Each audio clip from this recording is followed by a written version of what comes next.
Hello दोस्तों, स्वागत है आपका टाइम स्टडी जॉब्स अपडेट में। तो दोस्तों, जो हरियाणा कौशल रोजगार निगम के तहत जो कैंडिडेट लगे थे उनसे जुड़ी आज अपडेट लेके आए हैं।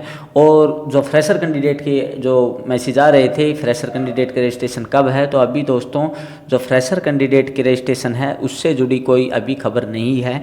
जैसे ही कोई अपडेट मिलती है तो आपको इन्फॉर्मेशन मिल जाएगी और हमारी तरफ से जो इन्फॉर्मेशन है वो आपको प्रोवाइड करवा दी जाएगी। हमारे यूट्यूब चैनल पर भी उसकी इन्फॉर्मेशन दे दी जाएगी दोस्तों, और टेलीग्राम चैनल पर भी। तो आप अभी तक चैनल से नहीं जुड़े हैं तो उसका लिंक आपको डिस्क्रिप्शन में मिल जाएगा, वहां से आप टेलीग्राम ग्रुप ज्वाइन कर सकते हैं। और हमारे यूट्यूब चैनल को अभी तक सब्सक्राइब नहीं किया है दोस्तों तो सब्सक्राइब जरूर करें, लाइक शेयर करना ना भूलें। ऐसी ही सभी प्रकार की जॉब से रिलेटेड अपडेट लेके आते रहेंगे आपके लिए।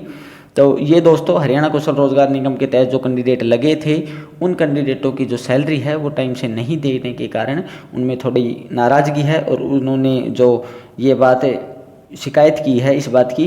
तो आइए देखते हैं इसके बारे में। अब जो 3-4 महीने से इनको जो सैलरी नहीं मिली है तो आउटसोर्स कर्मियों के जो नोडल अधिकारी के समक्ष कई तरह की शिकायतें रखी। इस दौरान बताया कि पिछले 3-4 महीने से वेतन नहीं मिल रहा है, जिसके चलते उन्हें आर्थिक तंगी का सामना करना पड़ रहा है और परिवार के भरण पोषण में भी कठिनाई आ रही है। तो सरकार ने 3 माह पहले ठेका प्रथा खत्म कर दी थी। ये दोस्तों आपको पता है हरियाणा कौशल जो रोजगार निगम है तो वो पोर्टल स्टार्ट करते ही जो ये ठेका प्रथा थी इसको बंद करने के लिए ही ये पोर्टल लॉन्च किया गया था। और आउटसोर्सिंग कर्मचारियों को कौशल विकास निगम से जोड़ा गया है और निगम की ओर से जो वेतन मिलना है वो लगभग 269 आउटसोर्सिंग कर्मचारी अस्पताल में कार्यरत है जो एमओ के गेट खोलने से लेकर और आपातकाल कमरे में अपनी सेवाएं दे रहे हैं। लेकिन उनके जो वेतन को लेकर कोई भी अधिकारी ठोस जवाब नहीं दे रहा है, क्योंकि इनका वेतन काफ़ी दिनों से डिले कर रखा है और इनको वेतन टाइम पर नहीं मिल रहा है। इस पर नोडल अधिकारी डॉक्टर चंद्रमोहन ने कहा है कि वर्कर्स की दिक्कतों को लेकर उच्च अधिकारियों से बात हुई है। उन्होंने वेतन जल्द जारी करने की जो आश्वासन दिया है और कर्मियों को हर समस्या को अधिकारियों से अवगत करवा दिया गया है। अब इनकी ये समस्या थी दोस्तों कि जो इनका सैलरी है वो टाइम पर इनको नहीं दी जा रही और इसके कारण इनको काफ़ी कठिनाइयों का सामना करना पड़ रहा है। लेकिन इसमें एक दिक्कत ये है कि अब जो जहाँ पर इनकी जो ड्यूटी दी गई है उनकी शिकायत ये है कि ये कार्य ठीक से नहीं कर रहे और जो इधर उधर घूम रहे हैं। तो इसमें क्या था, म्यूल ड्यूटी छोड़कर इधर उधर घूमने वाले आउटसोर्स कर्मियों की ली क्लास।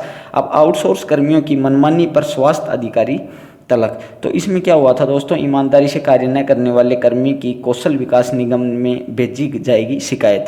यानी जो भी कैंडिडेट सेलेक्टेड हैं हरियाणा कौशल रोजगार निगम के तहत, अगर वो अपना कार्य सही से नहीं कर रहे हैं तो उनकी जो शिकायत है वो भेजी जाएगी निगम के पास। तो निगम के पास उनकी जो भी शिकायत होगी वो भेजी जाएगी कि जो भी कर्मचारी है वो कार्य ठीक ढंग से नहीं कर रहे हैं। अब इसमें क्या हुआ था दोस्तों कि जिला मुख्यालय स्थित नागरिक अस्पताल में कौशल विकास निगम के तहत कार्यरत उन कर्मियों की खैर नहीं है जो अपनी म्यूल ड्यूटी को छोड़कर इधर उधर घूमते हुए टाइम पास करते हुए नजर आते हैं। ऐसे कर्मियों की शिकायत स्वास्थ्य अधिकारियों को मिल रही थी। यानी उनकी इंफॉर्मेशन दी गई थी कि ये जो कैंडिडेट हैं जो लगे हैं वो अपना कार्य नहीं कर रहे हैं ठीक से, जिस पर शनिवार को नोडल अधिकारी डॉक्टर चंद्रमोहन ने अस्पताल में कार्यरत आउटसोर्स कर्मियों की संयुक्त बैठक में आयोजन इमरजेंसी वार्ड के सामने किया और निठल्ले कर्मियों की जमकर क्लास ली। वैसे ठीक भी है दोस्तों कि जैसे किसी भी कैंडिडेट का चयन होता है, एक तो जो सरकार है वो टाइम पर नौकरी नहीं दे पा रही है, नौकरी के मामले में थोड़ी लापरवाही बरत रही है। तो इस हिसाब से जो भी कैंडिडेट नौकरी लगते हैं या कि कोई भी कार्यभार उनको दिया जाता है तो उस हिसाब से उनको कार्य ठीक ढंग से करना चाहिए।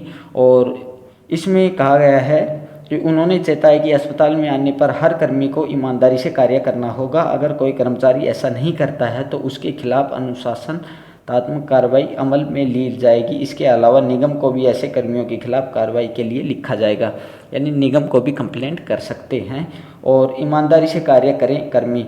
अब ये तो सही बात है दोस्तों, क्योंकि ईमानदारी से कार्य करना होगा और ये ठीक भी है एक तरह से देखा जाए तो। नागरिक अस्पताल में जो आउटसोर्स नोडल अधिकारी डॉक्टर चंद्रमोहन ने बताया कि कई कर्मी अपनी मूल ड्यूटी को छोड़कर इधर उधर पाए जाते हैं। ऐसे में कई कर्मियों की शिकायतें आ रही है जिस पर इन कर्मियों को ईमानदारी से निष्ठा से कार्य करने का पाठ पढ़ाया गया है और कर्मियों की बकाया पगार को लेकर उच्च अधिकारियों को पहले ही अवगत कराया जा चुका है।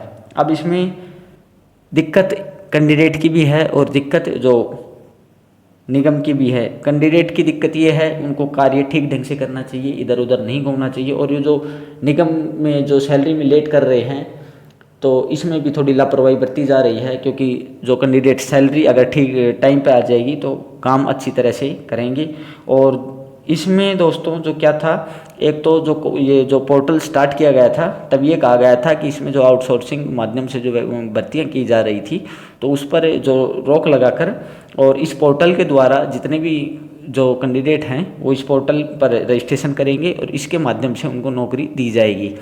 तो इसके बाद जो स्टार्टिंग में जो एक्सपीरियंस कैंडिडेट थे उनके रजिस्ट्रेशन स्टार्ट हो चुके थे और एक्सपीरियंस कैंडिडेट रजिस्ट्रेशन करवा रहे थे, उनके रजिस्ट्रेशन हो गए, उनको ज्वाइनिंग भी दे दी गई। अब उनकी सैलरी में थोड़ी दिक्कत आ रही है। अब बात है फ्रेशर कैंडिडेट की दोस्तों। तो फ्रेशर कैंडिडेट के अभी तक कोई अपडेट भी नहीं दी है इन्होंने, और निगम को या तो फ्रेशर कैंडिडेट के जो रजिस्ट्रेशन है वो शुरू भी कर देने चाहिए। अगर शुरू नहीं कर रही है अभी तो उनके बारे में कुछ अपडेट इनको ज़रूर देनी चाहिए, क्योंकि जो कैंडिडेट इनका वेट कर रहे हैं, कब से इंतज़ार कर रहे हैं लंबे समय से, तो उन कैंडिडेटों को एक तय जो तारीख है वो दे देनी चाहिए। जो समय है वो समय बता देना चाहिए कि इस समय में आपके जो रजिस्ट्रेशन है वो शुरू कर दिए जाएंगे। अब जो फ्रेशर कैंडिडेट हैं वो काफ़ी समय से लंबे इंतज़ार के जो उन लंबे इंतज़ार कर रहे हैं, लंबे समय से उनका जो रजिस्ट्रेशन है वो नहीं हो पा रहा है। और अभी भी जो फ्रेशर कैंडिडेट के रजिस्ट्रेशन नहीं हो रहे हैं, तो जो भी कैंडिडेट हैं वो मैसेज करते हैं हमारे पास, तो उनको सभी को ये बात कहना चाहता हूँ दोस्तों कि जैसे ही फ्रेशर कैंडिडेट के रजिस्ट्रेशन होंगे आपको जो इन्फॉर्मेशन दे दी जाएगी और आपको हमारे यूट्यूब चैनल पर या टेलीग्राम के जो ग्रुप है उस पर आपको इन्फॉर्मेशन मिल जाएगी। तो जुड़े रहिए हमारे साथ और ऐसी ही अपडेट लेके आते रहेंगे आपके लिए। और जैसे ही फ्रेशर कैंडिडेट के रजिस्ट्रेशन होंगे दोस्तों आपको इन्फॉर्मेशन दे दी जाएगी, तो इसमें आपको चिंता करने की कोई बात नहीं है। और जैसे ही निगम है, जो सरकार है, जैसे काम इसका चलेगा वैसे ही ये काम करेगी। तो मिलते हैं दोस्तों ऐसी ही जॉब से रिलेटेड अपडेट लेके। और अभी तक आपने चैनल को सब्सक्राइब नहीं किया है तो चैनल को सब्सक्राइब जरूर करें, लाइक शेयर करना ना भूलें। ऐसी ही सभी प्रकार के अपडेट लेके आते रहेंगे आपके लिए। और टेलीग्राम का ग्रुप है दोस्तों, उसका लिंक आपको डिस्क्रिप्शन में मिल जाएगा, वहाँ से ज्वाइन आप कर सकते हैं।